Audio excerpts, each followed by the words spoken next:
Bonjour et bonsoir, chers compatriotes guinéens, selon vos points géographiques. Ce vendredi 15 avril 2022, c'est une vidéo sur la situation sociopolitique de la Guinée et donner mon avis par rapport au dialogue politique national qui a été lancé aujourd'hui par le président de la transition en présence de quelques leaders politiques et les organisations de la société civile. Mais en l'absence des grands partis politiques, en l'absence des grands leaders, d'abord, c'est quoi une transition? Une transition, comment une transition survient dans un pays? Une transition survient parfois quand il y a des situations naturelles exceptionnelles, des situations exceptionnelles qui peuvent nous conduire à une transition, ou quand un régime en place n'a pas joué son rôle, n'a pas été à la hauteur des tâches que le peuple lui a confiées et n'a pas été à la hauteur des attentes vraiment dans la gestion du pays. Et je pense que nous sommes dans le deuxième cas. C'est un régime qui a échoué. C'est un régime qui a lamentablement échoué. On n'a plus besoin de répéter ça en Guinée. Et ce qui a fait qu'on est dans une transition. Et c'est quoi le rôle d'une transition? On n'a pas besoin d'inventer la roue là-dessus.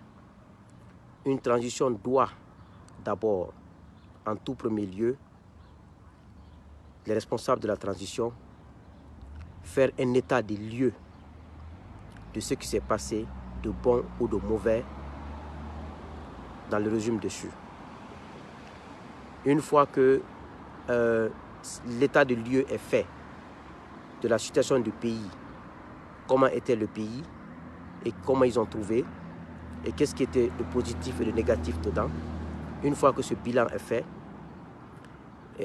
les autorités de la transition doivent mettre en place les institutions de la transition, qui ne sont rien d'autre que le gouvernement en place et un conseil national de transition, CNT, et qui fera office d'une assemblée exceptionnelle, nationale exceptionnelle, et maintenant mettre, s'il faut faire un recensement de la population, et maintenant mettre un fichier national, un fichier électoral en place, sécuriser les recettes de l'État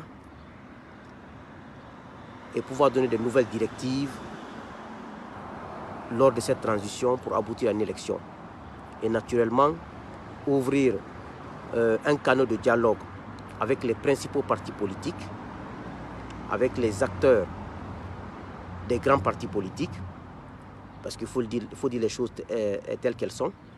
Et maintenant, en collaborant avec ceux-ci, on peut aller pas à pas jusqu'aux élections. Quand il y a des ratés, on s'arrête, on corrige les ratés. Quand il y a des choses qui sont bonnes, on améliore, on rend ces choses plus solides pour avancer.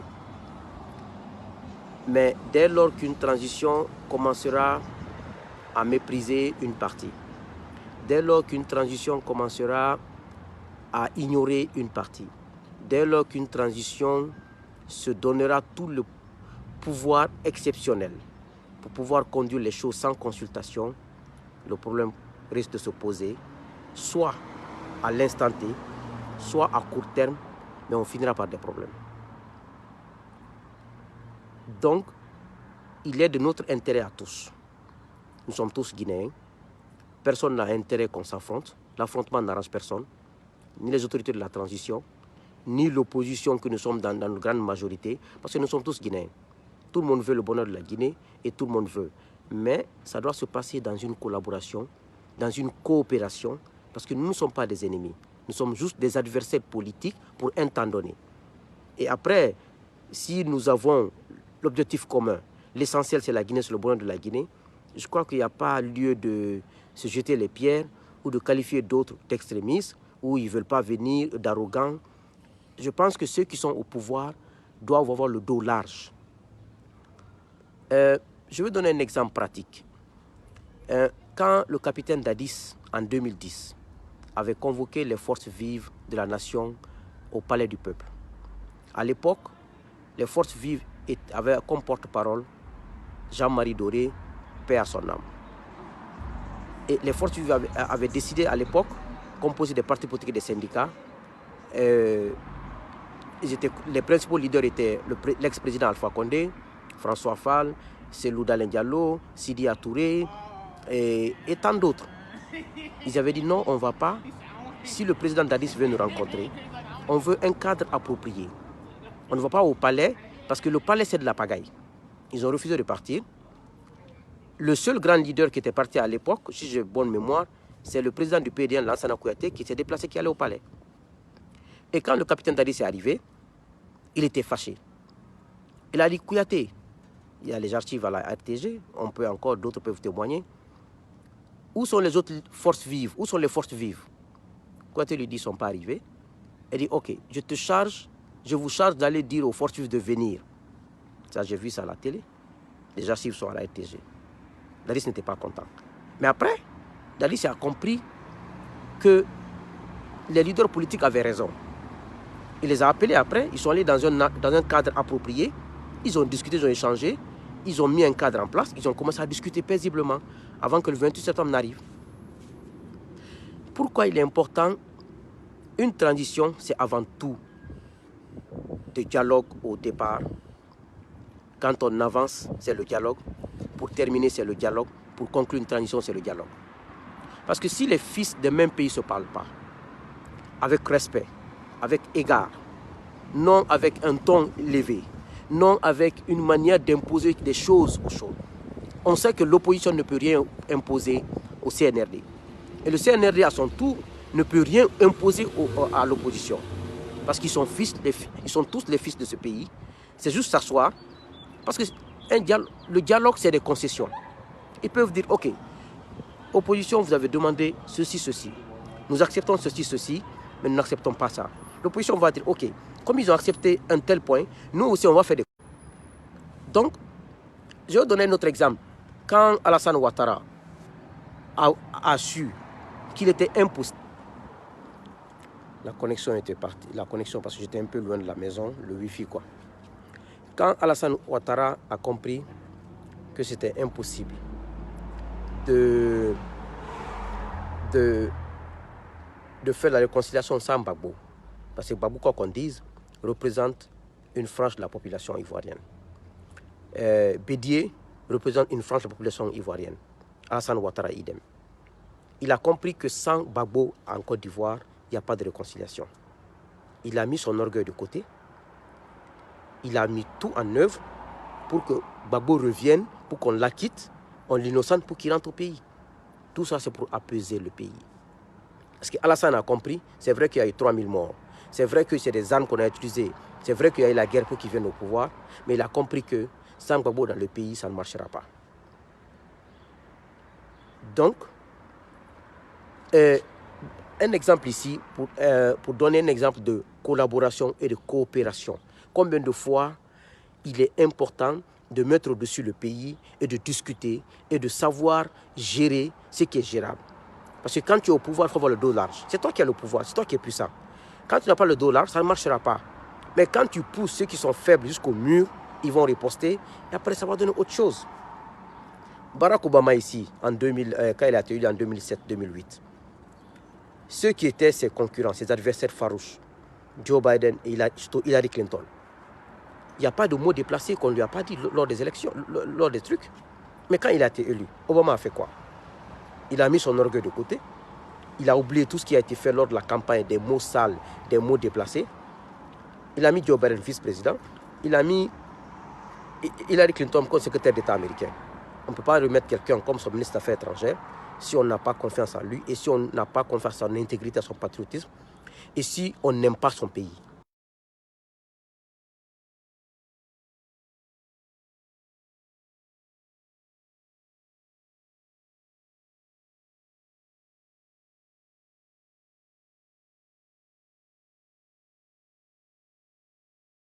dire quoi? Quand on est au pouvoir, on doit avoir le dos large. On doit collaborer.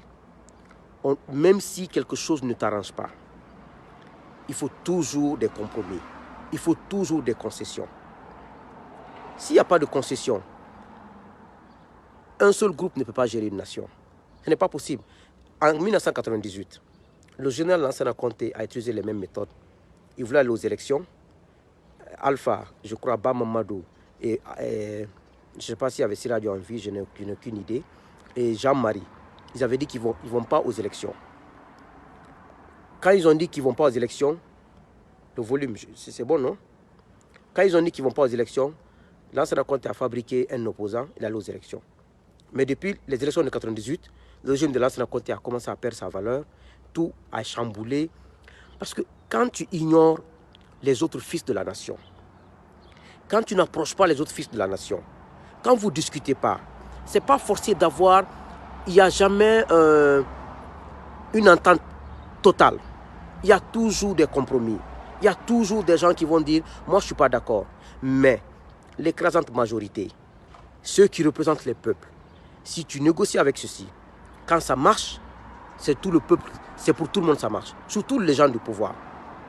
Même quand, qui était au pouvoir, Congo-Kinshasa, Joseph Kabila, il a organisé, je crois, une assise nationale ou un dialogue avec l'opposition.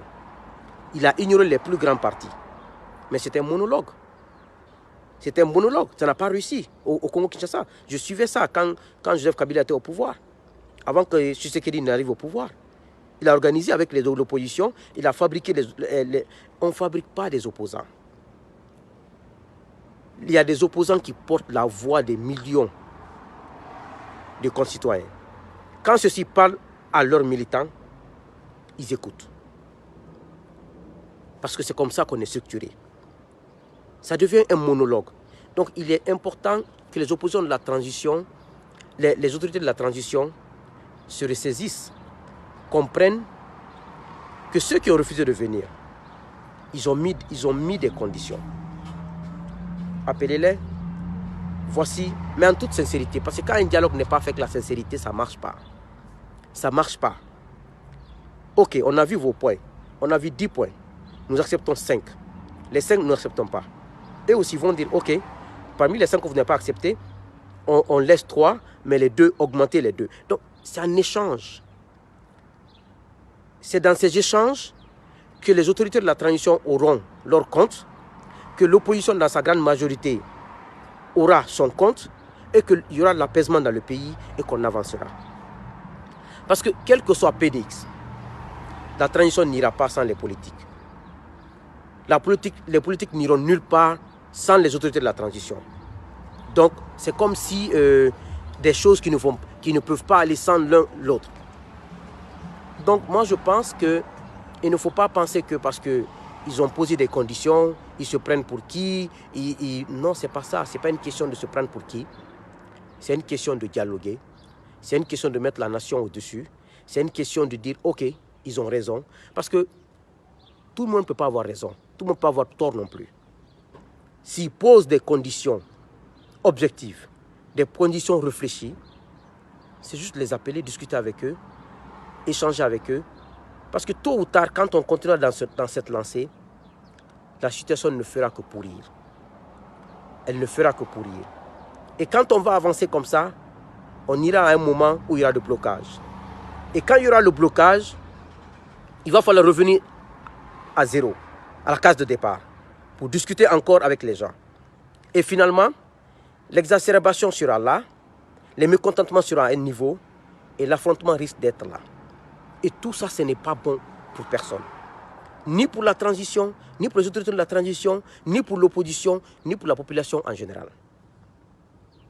Donc je pense qu'on a plusieurs exemples dans la vie pour montrer que le mépris, la marginalisation, l'exclusion, ça ne marche pas dans la gestion publique. On a des exemples pratiques qui sont passés.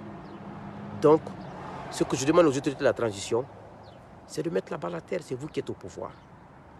Quand vous vous mettez au-dessus, Dieu vous grandit. Mais quand vous vous mettez au même niveau que quelqu'un qui est en dessous de vous, mais Dieu ne va pas vous grandir. C'est un peu ça. Quand on est au pouvoir, on considère que vous êtes au-dessus des autres pour ce moment. Je pense que le volume est à fond, hein, parce que je l'ai mis à fond. Je ne sais pas pourquoi vous n'entendez pas. Le volume est à fond, et puis je parle à fond aussi.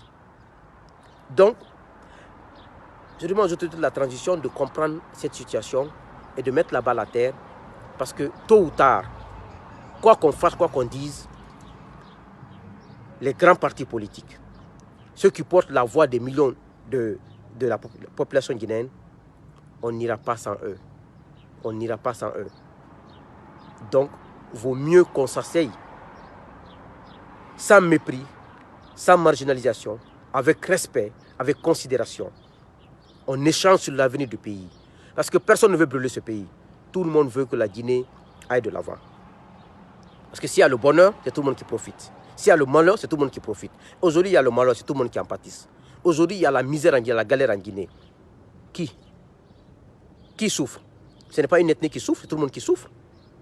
La mauvaise gestion faite par le régime passé, qui en pâtissent? Eux, ils en pâtissent aujourd'hui.